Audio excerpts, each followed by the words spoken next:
Hello friends, Anika classes में आप सभी का स्वागत है। फ्रेंड्स, हम अपना भक्ति काल के टॉपिक में राम काव्य धारा कंप्लीट कर चुके थे। अब जो हम शुरू कर रहे हैं वो है हमारी कृष्ण भक्ति शाखा। पहले तो फ्रेंड्स हम कृष्ण भक्ति शाखा है उसकी शुरुआत कहाँ से हुई थी ये पढ़ेंगे। उसके बाद में हम जो इसके संप्रदाय हैं उनके बारे में पढ़ेंगे। लास्ट में पढ़ेंगे जो हम इससे अलग वीडियो बनाएंगे उसमें जो अष्टछाप के कवि हैं उनके बारे में पढ़ेंगे, क्योंकि ये एक वीडियो में कंप्लीट नहीं होगा, इसलिए हम कृष्ण भक्ति शाखा को 2 वीडियो में कंप्लीट करेंगे। तो आप शुरू कर रहे हैं कृष्ण भक्ति शाखा। ऋग्वेद के अष्टम मंडल में कृष्ण का सर्वप्रथम उल्लेख ऋषि के रूप में मिलता है। इंपॉर्टेंट है कि ऋग्वेद के किस मंडल में मिलता है, अष्टम मंडल में मिलता है। कृष्ण का उल्लेख किस रूप में मिलता है, ऋषि के रूप में मिलता है। महानारायण उपनिषद में विष्णु का पर्यायवाची शब्द वासुदेव है। कृष्ण वासुदेव का ही पर्यायवाची है। इम्पोर्टेंट इसमें ये है। छांदोग्य उपनिषद में कृष्ण देवी के पुत्र के रूप में वर्णित है, जिन्हें अंगिरस घोर ऋषि ने शिक्षा दी थी। इम्पोर्टेंट है कि जो कृष्ण है वो क्या है, देवकी के पुत्र के रूप में माने गए हैं। किस में माने गए हैं, छांदोग्य उपनिषद में माने गए हैं। और इसको शिक्षा किस ऋषि ने दी थी, अंगिरस घोर ऋषि ने इनको क्या थी, शिक्षा दी थी। महाभारत में कृष्ण विष्णु के ही अवतार माने गए हैं। भगवत गीता में भी श्री कृष्ण विष्णु के ही पूर्ण अवतार माने गए हैं। महाभारत पुराण के आधार पर प्रथम संप्रदाय माधव संप्रदाय है। इम्पोर्टेंट है जो भागवत पुराण है उसके आधार पर जो प्रथम संप्रदाय है भागवत पुराण के आधार पर वो क्या है, माधव संप्रदाय है, जिसमें द्वैतवाद के सिद्धांत पर कृष्ण उपासना पर विशेष जोर दिया गया है। कृष्ण उपासना पर विशेष जोर किस सिद्धांत पर दिया गया है, द्वैतवाद पर दिया गया है। और जो एक द्वैतवाद है किस संप्रदाय में, माधव संप्रदाय में है। और इसमें किसके आधार पर माना गया है, भागवत पुराण के आधार पर माना गया है। लेकिन इसमें राधा का उल्लेख नहीं है, सिर्फ कृष्ण उपासना पर बल दिया गया है, इसमें राधा का जो उल्लेख नहीं है। भागवत पुराण में एक गोपी का निर्देश अवश्य है, जिसने पूर्व जन्म में श्री कृष्ण की आराधना की थी। परिणाम स्वरूप पूर्व जन्म में क्या किया था, आराधना की थी। और क्या हुआ, वह श्री कृष्ण के विशेष प्रिय है। इसी आराधना शब्द से देखो ये क्वेश्चन पूछा गया है यहाँ से कि जो राधा की उत्पत्ति है वो किस शब्द से मानी गई है, वो राधा की उत्पत्ति जो वो आराधना शब्द से मानी गई है। और किस में मानी गई है, भागवत पुराण में मानी गई है। ये इम्पोर्टेंट है, जो भागवत पुराण है या उपनिषद दिया हुआ है ये इम्पोर्टेंट है, क्योंकि यहाँ से पूछा जाता है किस में माना जाता है। और इसमें क्या कन्फ्यूजन होती है, सारे ही सही लगते हैं कि उपनिषद है, भागवत पुराण है, ऋग्वेद है। तो इस तरह के जो ऑप्शन होते हैं उनमें क्या होता है, कन्फ्यूजन होती है। तो जो राधा की उत्पत्ति है वो किससे मानी गई है, आराधना शब्द से मानी गई है। किस में है, भागवत पुराण में है। अब तक हुई खोजों के आधार पर गोपालतापनी उपनिषद में राधा की चर्चा कृष्ण की प्रेयसी के रूप में सबसे पहले मिलती है। इम्पोर्टेंट ये रचना है कि जो राधा की चर्चा है वो कृष्ण की प्रेयसी के रूप में किस में मिलती है, गोपालतापनी उपनिषद में मिलती है। सबसे पहले किस में मिली थी, गोपालतापनी उपनिषद में मिली थी। विष्णु स्वामी और निम्बार्क संप्रदाय में राधा का निर्देश है। किस में है वो राधा का निर्देश, इनसे अलग जो विष्णु स्वामी और निम्बार्क संप्रदाय है उसमें राधा का निर्देश है। जयदेव ने राधा और कृष्ण के विहार में गीत गोविंद की रचना की थी। जो गीत गोविंद रचना जयदेव की उसमें किसका वर्णन है, राधा और कृष्ण का। गीत गोविंदम संस्कृत का क्या है, एक अमर गीति काव्य है। विष्णु स्वामी से प्रभावित होकर वल्लभाचार्य ने राधा की उपासना की, जिससे सूरदास प्रभावित हुए थे। किससे प्रभावित होकर वल्लभाचार्य ने राधा की उपासना की थी, विष्णु स्वामी से प्रभावित होकर वल्लभाचार्य ने राधा की उपासना की थी। और इसी उपासना से क्या थे, सूरदास भी बहुत ज़्यादा प्रभावित हुए थे। अब देखिए फ्रेंड्स, जो हम कर रहे हैं सबसे पहले जो हमने देखा कि जो राधा और कृष्ण की उत्पत्ति है किसमें क्या माना है। अब इनसे जुड़े हुए जो संप्रदाय हैं, कृष्ण काव्य परंपरा में जो संप्रदाय हैं वे उनके जो वाद है वाद गुरु और इनके बारे में हम जो इम्पोर्टेंट फैक्ट हैं हम वो करेंगे। कृष्ण काव्य परंपरा के प्रमुख संप्रदाय, देखो संप्रदाय है, उनके आचार्य हैं, उनका मत है और उनका गुरु है और जन्म स्थान है साथ में। देखिए सबसे पहले जो संप्रदाय आता है वो है सनकादि या निम्बार्क संप्रदाय। जितने भी ये संप्रदाय मैं करवा रही हूँ ये बहुत ही ज़्यादा इम्पोर्टेंट हैं, क्योंकि कई बार इनको मैच में भी पूछ लिया जाता है या फिर इनका वाद भी पूछ लिया जाता है कि कौन सा संप्रदाय किस वाद से संबंधित है, इस तरह से। तो सनकादि या निम्बार्क संप्रदाय, इसके जो आचार्य थे वो कौन थे? निम्बार्काचार्य। और जो इसका वाद था वो क्या था? द्वैताद्वैतवाद। आप इनके नोट्स भी बना सकते हैं जो मैं संप्रदाय करवा रही हूँ, क्योंकि मोस्ट इम्पोर्टेंट है। सनकादि के आचार्य निम्बार्काचार्य हैं और इसका जो वाद रहा वो कौन सा है? द्वैतवाद है। और इनके गुरु निम्बार्काचार्य के गुरु कौन है? नारद मुनि हैं। रुद्र संप्रदाय के आचार्य कौन है? विष्णु स्वामी और वल्लभाचार्य या वल्लभाचार्य हैं, क्योंकि इन दोनों के एक ही नाम है। रुद्र संप्रदाय का जो वाद है वो कौन सा है? शुद्धाद्वैतवाद। और इनके विष्णु स्वामी के गुरु कौन थे? वल्लभाचार्य के गुरु विष्णु स्वामी थे। नेक्स्ट देखिए सखी या हरिदासी संप्रदाय, इसके आचार्य थे स्वामी हरिदास थे। इसका वाद नहीं है और इनके जो गुरु थे वो कौन थे? आसधीर थे। गौड़ीय संप्रदाय, इसके आचार्य कौन थे? चैतन्य महाप्रभु थे और इसका जो वाद है वो कौन सा है? अचिंत्य भेदा भेद है। और इनके जो गुरु थे गौड़ीय संप्रदाय के वो थे केशव भारती। अब है राधा वल्लभ संप्रदाय, इसके जो आचार्य हैं वो कौन से हैं? हित हरिवंश हैं। इनका कोई भी वाद नहीं है और जिनके गुरु हैं वो कौन है? गोपाल वल्लभ है। देखो ये बहुत ही इंपॉर्टेंट संप्रदाय हैं। ये सारे संप्रदाय पहले तो हमें पता होना चाहिए सारे संप्रदाय किससे हैं? कृष्ण काव्य परंपरा से हैं। सनकादि संप्रदाय निम्बार्काचार्य, वाद द्वैतवाद है, गुरु नारद मुनि है। रुद्र संप्रदाय विष्णु स्वामी या वल्लभाचार्य, इसका वाद है शुद्धाद्वैतवाद, गुरु हैं विष्णु स्वामी। सखी या हरिदासी संप्रदाय के आचार्य जो हैं स्वामी हरिदास, इनका वाद नहीं है, इनका गुरु है आस्थिर। गौड़ीय संप्रदाय में चैतन्य महाप्रभु क्या है? इनके आचार्य हैं। इनका जो वाद है वो अचिंत्य भेदाभेद, गुरु हैं केशव भारती। राधा वल्लभ के आचार्य जो हैं वो हित हरिवंश हैं, इनका कोई वाद नहीं है और राधा वल्लभ के गुरु हैं वो गोपाल वल्लभ हैं। ये थे हमारे इम्पोर्टेंट संप्रदाय। अब इन संप्रदाय के बारे में हम डिटेल में थोड़ा सा डिटेल में जानेंगे, जहाँ से क्वेश्चन बनते हैं, किस तरह से क्वेश्चन पूछे जाते हैं, हम ये भी देखेंगे। अब जो सबसे पहले संप्रदाय आता है वो निम्बार्क संप्रदाय आता है। यह कृष्ण भक्ति से संबंधित ब्रज मंडल का प्रमुख वैष्णव संप्रदाय है। किस मंडल का है? ब्रज मंडल का है। और क्या है ये? वैष्णव संप्रदाय है। इस संप्रदाय के आदि उपदेष्टा श्री हंस भगवान हैं। कौन से हैं? श्री हंस भगवान। निम्बार्क तक यह क्रम इस प्रकार है, यानी कि जो इसके जैसे होती है गुरु शिष्य परंपरा, वो कैसे चली आती? तो सबसे पहले होते हैं जिसने इसकी स्थापना की होती है वो कौन है? सबसे पहले श्री हंस भगवान है। और फिर ये किस तरह से चले आए हैं? सबसे पहले श्री हंस भगवान थे, उसके बाद सनकादि थे, उसके बाद नारद मुनि और फिर बाद में क्या हुआ? निम्बार्काचार्य। ये इम्पोर्टेंट टेबल है, आप इनको इसका नोट्स भी बना सकते हैं कि ये क्रम किस प्रकार से है। अब है आचार्य निम्बार्क। अब हम निम्बार्क के बारे में पढ़ेंगे, क्योंकि यहाँ से क्वेश्चन भी पूछे जाते हैं। आचार्य निम्बार्क, नारद मुनि क्या थे? इनके गुरु थे। अभी हमने इनके संप्रदाय के बारे में भी पढ़ा था। नारद मुनि क्या थे? इनके गुरु थे। शैशवावस्था में इनका नाम नियामनाथ था। ये भी इम्पोर्टेंट है, पूछा जा सकता है कि नियामनाथ किसका था? आचार्य निम्बार्क का था। और इनका एक नाम कौन था? आरुणि भी इनका एक नाम था। तो इनका अन्य नाम और कौन सा है? नियमाद और आरुणि भी इनका अन्य नाम है। ब्रह्म सूत्रों की व्याख्या बादरायण व्यास को निम्बार्क का समकालीन माना जाता है। हालांकि डॉक्टर भंडारकर इसे स्वीकार नहीं करते, लेकिन क्या है? ब्रह्म सूत्रों की व्याख्या के अनुसार इसको क्या है? बादरायण व्यास को इसका समकालीन माना गया है।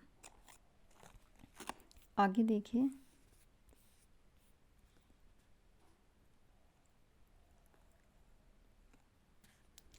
ध्रुव क्षेत्र कहाँ पर है? मथुरा में।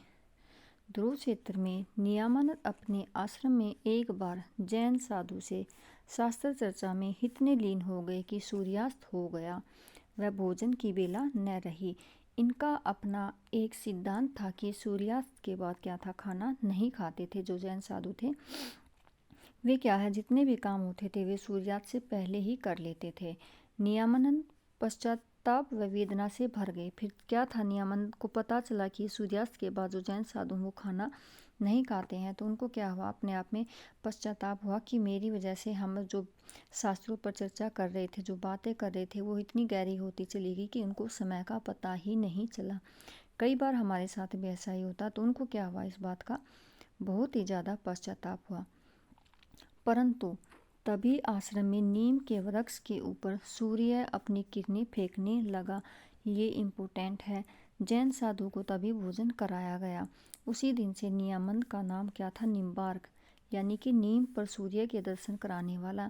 क्वेश्चन जो पूछा जाता है, यहाँ से जो क्वेश्चन बनेगा, नीम पर सूर्य के दर्शन कराने वाला कौन है, नियमानंद थे। और यहाँ से ही इनका नाम निम्बार्क हो गया था। निम्बार्क यानी कि नीम पर सूर्य के दर्शन कराने वाला। दक्षिण में जन्मे निम्बार्क की कर्मभूमि ब्रजमंडल ही रही है। उन्हें भगवान सूर्य व कृष्ण के सुदर्शन चक्र का अवतार माना जाता है। इम्पोर्टेंट है, सुदर्शन चक्र के अवतार किसको माना गया है, निम्बार्क को सुदर्शन चक्र का अवतार माना गया है। अत्यंत सुंदर होने के कारण इनका नाम सुदर्शन पड़ा। कहते हैं कि ये बहुत ही ज़्यादा सुंदर थे और इसी वजह से क्या है, इनको सुदर्शन नाम पड़ा। निम्बार्क का दार्शनिक सिद्धांत जो है वो कौन सा है, द्वैतवाद, जिसे प्राचीन भेदवाद का ही नवीन रूप माना गया है। ये सारी जो जितने भी पॉइंट है, ये सारे क्या हैं, बहुत ही ज़्यादा इम्पोर्टेंट हैं। वेदांत पारिजात, सौरभ, दशलोकी, श्री कृष्ण स्तवराज, ये सारी क्या हैं की रचनाएं हैं। 10 श्लोक की रचनाएं कई बार पूछी भी जा चुकी, ये इम्पोर्टेंट रचना है। मंत्र, रहस्य, षोडशी और पनवली इनकी क्या है, रचनाएं हैं। लेकिन जो इम्पोर्टेंट रचना है, जो कई बार पूछी गई है, 10 श्लोक की रचना किसकी है, तो ये आचार्य निम्बार्क की है। इनके 4 शिष्य, प्रधान शिष्य थे। कौन कौन से थे, श्रीनिवासाचार्य सबसे प्रसिद्ध है, जिनकी रचना है वेदांत कौस्तुभ। देखो इम्पोर्टेंट रचना है, वेदांत कौस्तुभ किसकी है, श्रीनिवासाचार्य की, और ये किसके शिष्य थे, निम्बार्क के थे। अन्य 3 और कौन से हैं, श्री ओटुम्बाचार्य, श्री गौरमुखाचार्य व श्री लक्ष्मण भट्ट। भक्ति के लिए विष्णु के स्थान पर कृष्ण के सगुण रूप का सर्वप्रथम प्रतिपादन जो किसने किया था, वो आचार्य निम्बार्क ने ही किया था। अब इम्पोर्टेंट ये है, निम्बार्क संप्रदाय की सबसे बड़ी गद्दी राजस्थान के सलेमाबाद अजमेर में है। ऐसे क्वेश्चन पूछा जा सकता है कि जो निम्बार्क संप्रदाय की जो गद्दी है वो कहाँ पर स्थापित है, तो कहाँ पर है, राजस्थान के सलेमाबाद में स्थापित है। वृंदावन में श्री जी की बड़ी कुंज, ये भी इम्पोर्टेंट है, स्थान पर निम्बार्क का संप्रदाय का प्रमुख केंद्र है। श्री जी की बड़ी कुंज का संबंध किससे है, निम्बार्क संप्रदाय से। कहाँ पर है, वृंदावन में है। ये था हमारा निम्बार्क संप्रदाय के बारे में इम्पोर्टेंट। अब हम आगे पढ़ेंगे गुरु शिष्य परंपरा। देखो कैसे चली आ रही है। सबसे पहले क्या थे, कश्मीरी के शिष्य श्री भट्ट के शिष्य कौन थे, हरि व्यास देव के शिष्य कौन थे, परशुराम देव। ये भी गुरु शिष्य परंपरा है, ये भी क्या है, इम्पोर्टेंट है। अब है निम्बार्क संप्रदाय के प्रमुख कवि, जो अभी हमने पढ़े थे, श्री भट्ट, हरिव्यास, परशुराम, ये क्या है, आपस में गुरु शिष्य हैं। इनकी रचना, श्री भट्ट की रचना युगल शतक और आदिबानी है। युगल शतक जो है वो इम्पोर्टेंट रचना है, पूछी जा चुकी है एग्जाम में पहले। हरिव्यास देव की महावाणी है, परशुराम देव की परशुराम सागर है। निम्बार्क संप्रदाय में श्री भट्ट को हितु सखी का अवतार माना जाता है। हितु सखी का अवतार किसको माना गया, श्री भट्ट को माना गया है। और जो इनकी रचना है जो इम्पोर्टेंट है, युगल शतक, इसमें कितने पद हैं, 100 पद हैं। जिन रचनाओं के पद बुक में लिखे हुए हैं, दिए हुए हैं, वे सारे पद क्या हैं, याद करने जरूरी है, क्योंकि क्वेश्चन पदों से भी पूछे जाते हैं कि इस रचना में कितने पद हैं या ये पद किस रचना में हैं। अब है वल्लभ संप्रदाय। वल्लभाचार्य, ये सिकंदर लोदी एवं बाबर के समकालीन थे। इम्पोर्टेंट है, वल्लभाचार्य सिकंदर लोदी और बाबर के समकालीन थे। इनका जन्म 1535 वैशाख कृष्ण 11 को व मृत्यु संवत 1587 आषाढ़ शुक्ल 3 को हुई थी। इनकी पत्नी मधुमंगल व 2 पुत्र गोपीनाथ और विठलनाथ थे। ये इम्पोर्टेंट है। वल्लभाचार्य के पुत्र कौन थे? गोपीनाथ और विठलनाथ थे।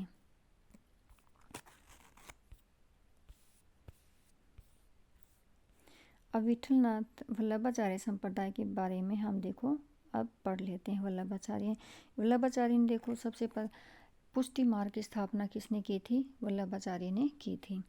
इन्होंने सगुण को ब्रह्मा का असली पारमार्थिक रूप बताया, निर्गुण को उसका अंशतः तिरोहित रूप कहा है। इम्पोर्टेंट ये है, वल्लभाचार्य ने पुष्टि मार्ग का प्रवर्तन किया। पुष्टि का अर्थ क्या होता है? पोषण या भगवान की कृपा या अनुग्रह। ये इम्पोर्टेंट है, भगवान की कृपा या अनुग्रह किसको माना गया है? पुष्टि मार्ग को माना गया है। अब हम इम्पोर्टेंट पढ़ेंगे, क्योंकि सारी बुक पढ़ने का कुछ फ़ायदा नहीं है। बुक आप सभी पढ़ चुके हो, लेकिन जो इम्पोर्टेंट फैक्ट है, जहाँ से क्वेश्चन बनते हैं, हम सिर्फ उन्हीं पर अपना ध्यान रखेंगे। पुष्टि मार्ग या भक्ति में प्रभु अपने भक्त का स्वयं ध्यान रखते हैं। इन्होंने 3 प्रकार के जीव माने हैं। ये इम्पोर्टेंट है। पुष्टि जीव, मर्यादा जीव, प्रभा जीव। पुष्टि, मर्यादा और प्रभा कितने प्रकार के जीव माने हैं? 3 प्रकार के। पुष्टि में क्या होता है? जो भगवान का अनुग्रह व नित्य लीला में प्रवेश करता है। मर्यादा में जो वेदों का अनुसरण व श्रव की प्राप्ति करता है। प्रभा क्या होता है? जो सांसारिक सुख भोग में लिप्त होता है। प्रभा में क्या होता है? वो वेदों या भगवान का अनुग्रह नहीं करता। वो क्या होता है? अपनी घर गृहस्थी या सांसारिक जो भोग होते हैं उनमें ही रहता है। पुष्टि मार्ग या भक्ति को रागानुग भक्ति भी कहते हैं। इसके 2 भाग है, काम रूपा व संबंध रूपा। इम्पोर्टेंट ये है, पुष्टि मार्ग भक्ति को क्या कहा जाता है? रागानुगा भक्ति कहा जाता है। अब हम इनकी रचनाएं देखते हैं वल्लभाचार्य की।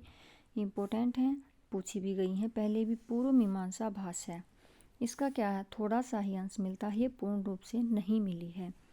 उत्तर मीमांसा या ब्रह्मसूत्र भाष्य है, यहाँ से उत्तर मीमांसा रचना से इसके अन्य नाम पूछे गए हैं। तो जो उत्तर मीमांसा है इसको क्या कहा गया? ब्रह्मसूत्र भाष्य या अनुभाष्य भी नाम कहा गया है। क्वेश्चन यहाँ से बनता है कि जो अनुभाष्य रचना है इसका अन्य नाम क्या है? तो उत्तर मीमांसा है। या ये भी पूछा गया अनुभाष्य रचना किसकी है? वल्लभाचार्य की है। इसका जो वाद था वो कौन सा था? शुद्धाद्वैतवाद। शुद्धाद्वैतवाद का यह प्रधान दार्शनिक ग्रंथ है। कौन सा? उत्तर मीमांसा या अनुभाष्य है। इस ग्रंथ के अंत के 1.5 अध्याय किसने पूरे किए थे? इनके पुत्र विठलनाथ ने पूरा किया था। याद रखना, कितने अध्याय पूरे किए थे? तो 1.5 अध्याय पूरे किए थे। श्रीमद् भागवत की सूक्ष्म टीका ये भी है, लेकिन ये अनुपलब्ध नहीं है। सुबोधनी टीका, इसके भी कुछ ही अंश मिले हैं। देखो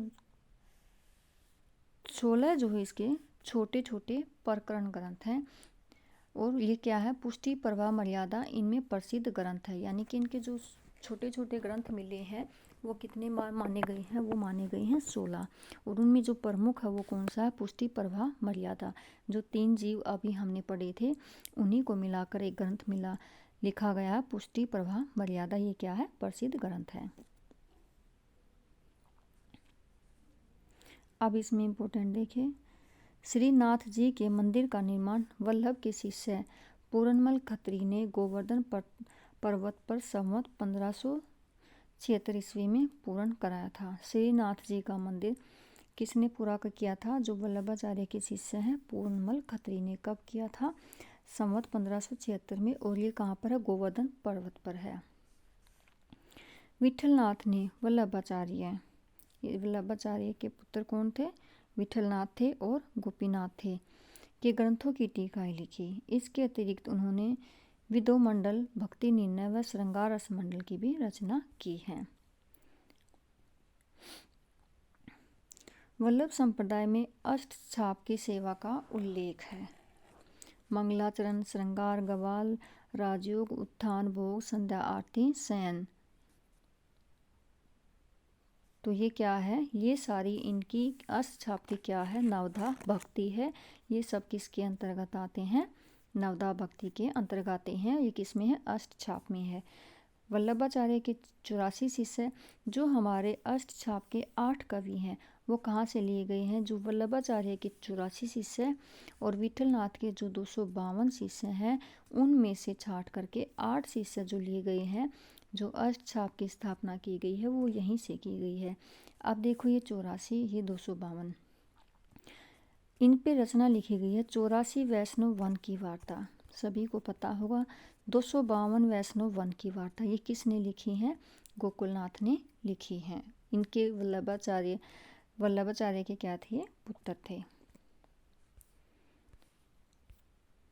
आगे देखिए, वल्लभाचार्य के बाद जो हमारा आता है वो है गौड़ीय संप्रदाय या चैतन्य संप्रदाय। ये संप्रदाय सबसे पहले मैं इसलिए करा रही हूँ क्योंकि जो सूरदास है या कृष्ण काव्य परंपरा से संबंधित जितने भी कवि हैं उनके साथ साथ ही संप्रदाय भी इम्पोर्टेंट हैं और कई बार यहाँ से क्वेश्चन भी बनते हैं। जो हमारे इम्पोर्टेंट फैक्ट हैं, जहाँ से हमें जो प्रीवियस ईयर पेपर है देख कर लग रहा कि यहाँ से हमें पढ़ना ज़रूरी है, हम उतना ही इम्पोर्टेंट पढ़ेंगे। गौड़ीय संप्रदाय या चैतन्य संप्रदाय, इसके प्रवर्तक कृष्ण चैतन्य महाप्रभु, इनका जन्म 1486 और मृत्यु 1530 ईस्वी है। इनके बचपन का नाम विशंबर, निमाई, गौरांग व गौर थे, ये भी इम्पोर्टेंट हैं। 1510 में 24 वर्ष की आयु में इन्होंने संन्यास की दीक्षा ग्रहण की थी। कब की थी, 24 वर्ष की आयु में की थी। इनके जो दीक्षा गुरु थे कौन थे, केशव भारती थे। और इन्होंने, केशव भारती ने ही इनका नाम बदल कर क्या रख दिया था, कृष्ण चैतन्य नाम इनका रख दिया था। और जो इनके बचपन के नाम थे विशंबर, निमाई, गौरांग व गौर थे। और इनका जो नाम बदला वो किसने बदला, जो इनके दीक्षा गुरु थे केशव भारती, इन्होंने इनका नाम बदल दिया। इनका जो भक्ति मार्ग है वो क्या है, कठोर त्याग, वैराग्य व हठ योगी मार्ग नहीं था। इनकी भक्ति भावना में केंद्र में प्रेम, ममता व भावुकता थी। यानी कि जो नाथों की तरह कठोर त्याग होता है, बलिदान होता है, इनकी भक्ति में नहीं था। चैतन्य का दार्शनिक सिद्धांत, जो चैतन्य संप्रदाय है उसका दार्शनिक सिद्धांत कौन सा है, अचिंत्य भेदा भेद है। जीव गोस्वामी ने भगवत संदर्भ में अचिंत्य भेदा भेद की व्याख्या की है। कहाँ की है, भगवत संदर्भ में किसने की है, जीव गोस्वामी ने की है। इसके दार्शनिक रूप में माधव संप्रदाय या द्वैतवाद की कोई मान्यता नहीं है।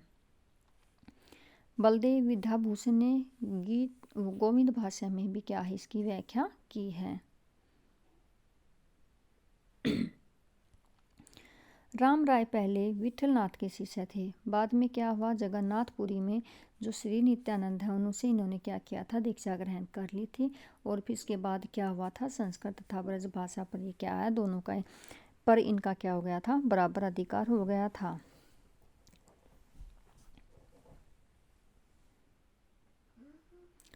अब इम्पोर्टेंट देखिए, जो मदन मोहन सूरदास अकबर के दीवान थे और संडीला में नियुक्त थे। बाबा कृष्णदास ने सुहृदय बानी शीर्षक से इनके 105 पदों का क्या किया था, संग्रह किया था।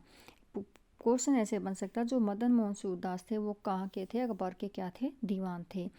गद्दार भट्ट भागवत के अद्वितीय वक्ता थे। इनके गुरु रघुनाथ भट्ट गोस्वामी हैं।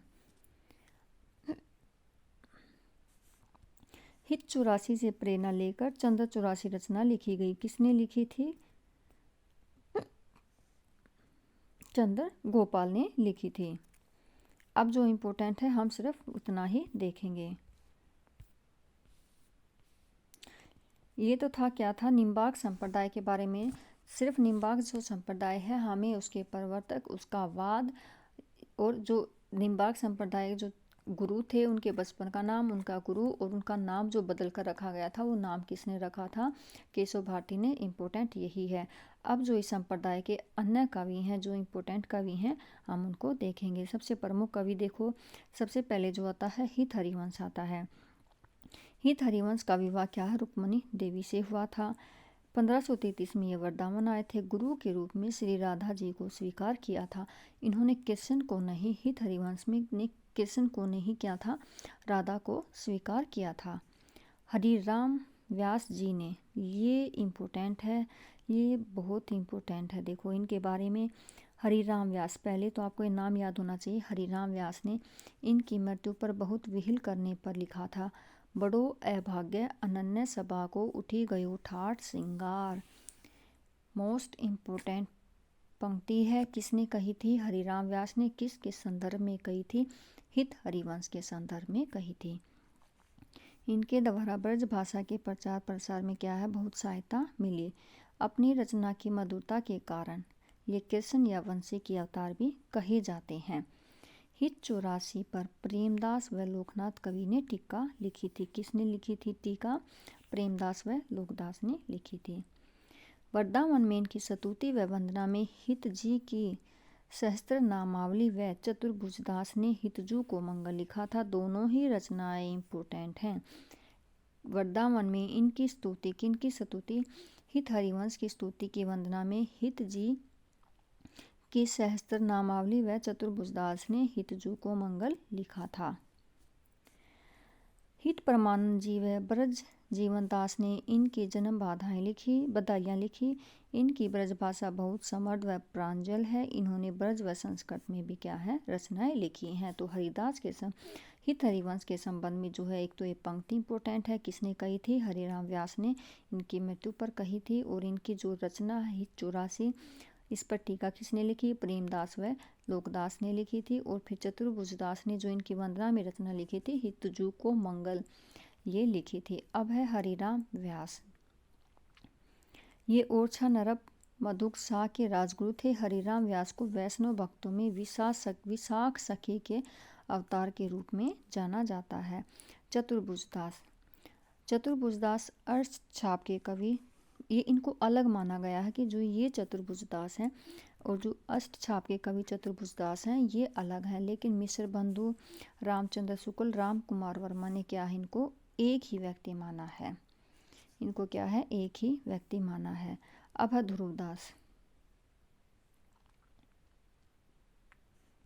ध्रुवदास हित हरिवंश के शिष्य थे। किसके शिष्य थे? हित हरिवंश के। इनके 42 ग्रंथ माने जाते हैं। इन्होंने राधा वल्लभ संप्रदाय का सबसे व्यापक वर्णन किया है। जटिल व दुर्भोग तत्वों को समझने के लिए इन्होंने वचनिका का प्रयोग किया था। किसका प्रयोग किया था? वचनिका या गद्य वार्ता का इन्होंने क्या किया था? प्रयोग किया था। शुक्ल जी ने हिंदी साहित्य का इतिहास में इनके जो ग्रंथ है 37, मिश्र बंधुओं ने 42 ग्रंथों के अलावा बानी नामक स्वतंत्र ग्रंथ का उल्लेख किया है। ध्रुवदास के संबंध में इम्पोर्टेंट है कि जो इनके ग्रंथ माने गए हैं वो कितने माने गए हैं? तो जो शुक्ल जी ने माने हैं, शुक्ल ने तो माने हैं, अपना जो इनका शुक्ल जी का इतिहास था उन्होंने अपने इतिहास में 37 माने हैं। और जो 42 ग्रंथ है ये किसने माने हैं? ये मिश्र बंधुओं के अनुसार इनके जो हैं 42 ग्रंथ माने गए हैं। तो जो इम्पोर्टेंट फैक्ट है जहाँ से क्वेश्चन बन सकता है, तो शुक्ल ने हिंदी साहित्य का इतिहास में 37 व मिश्र बंधुओं ने 42 ग्रंथों के अलावा बानी नामक स्वतंत्र ग्रंथ का क्या है? उल्लेख किया है। तो फ्रेंड्स, ये हमारे जो कृष्ण काव्य परंपरा हमने शुरू की है, तो जो जितने भी कृष्ण काव्य संप्रदाय थे उनके कवियों के बारे में हमने पढ़ा है। अब जो हम नेक्स्ट वीडियो बनाएंगे, जो अष्ट छाप के कवि हैं उनके बारे में क्या है? डिटेल में पढ़ेंगे। और जितनी भी कृष्ण काव्य परंपरा की रचनाएं हैं हम उनको देखेंगे। तब तक फ्रेंड्स आप अपना धीरे पढ़े, थोड़ा पढ़े, लेकिन ऐसा स्टिक पढ़े कि आप उसको एक बार पढ़ो तो दोबारा रिवीजन करो तो ऐसा लगे कि हाँ हमें ये आता है। तो अपनी तैयारी आप इस तरह से करते रहिएगा। Thank you.